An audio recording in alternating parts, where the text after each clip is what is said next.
AI मुळे job नाही जाणार आहेत. जॉब तुम्ही एआय पेक्षा मागे आहात म्हणून जाणार आहे. तुम्ही एआय पेक्षा पुढचा विचार करा आणि स्वतःला डेव्हलप करा. एआय मुळे आपली सुटका झाली नाही, आपण मोकळे झालो नाही, तर एआय मुळे आपण अजून नव्याने अडकलो. या शो मधून मी तरुणांना सांगेन की मित्रांनो, जसं एआयचा काळ आलाय आता, तसा हाही काळ गेलाय की डिग्र्या संपल्यात.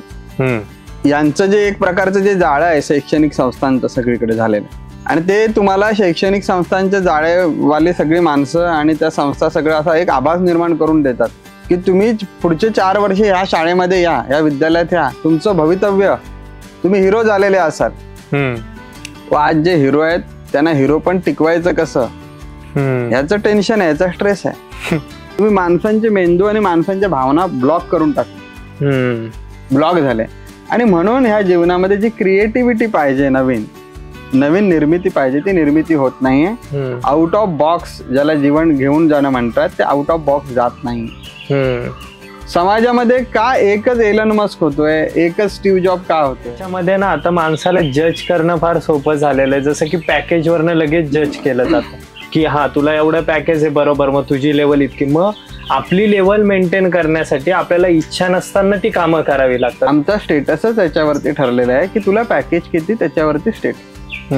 तुझी गुणवत्ता काय आहे, तुझ्या अंगी कला काय आहे, तुझा स्वभाव कसा आहे, त्या स्वभावावरून आमचं मूल्यमापनच नाही. आणि कॉमन गोष्टीची किंमत 0 असते.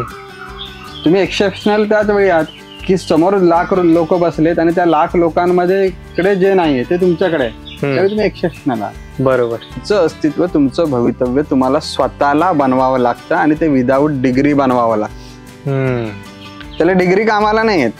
तुम्ही डिग्री असलं म्हणजे तुमचं भवितव्य बनवू शकता असं नाही.